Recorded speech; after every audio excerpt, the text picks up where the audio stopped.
कंदकोट में Pakistan peoples party पारां ज़िले सदर गुल मोहम्मद जखरानी जनरल सेक्रेटरी अल्ताफ खोसो की क़यादत में कार्ड सासानी जी शहीदन के भेटा पेश करण लाइ कंदकोट घंटा घर वटि जलसो।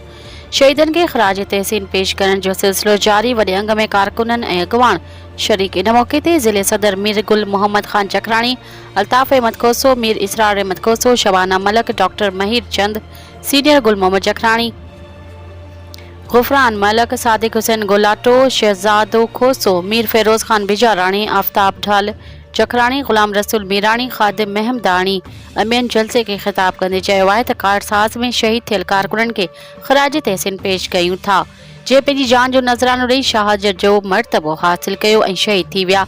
हुन चयो त फ़लस्तीन में इसराइल जी जारी हद जी मज़म्मत कंदे आलमी बिरादरी खां मुतालबो कयूं था त मासूम फ़लस्तीनियुनि खे बेगुनाह शहीद कयो पियो वञे। हुन चयो त पाकिस्तान जी निगरान हुकूमत में इहो दम कोन आहे जो हू फ़लस्तीनियुनि जी मदद करे। हुननि चयो आहे त पीपल्स पार्टी जी हुकूमत हुजे हा त अॼु इसराइल जूं पाड़ू पटे छॾे हा। इंशाअल्लाह ईंदड़ हुकूमत पीपल्स पार्टी जी हूंदी जिते फ़लस्तीनियुनि जो मसइलो पीपल्स पार्टी जे ईंदे मसइले जो हल कढियो वेंदो। असां हर मोड़ ते पंहिंजे फ़लस्तीनी भाइरनि सां गॾु आहियूं।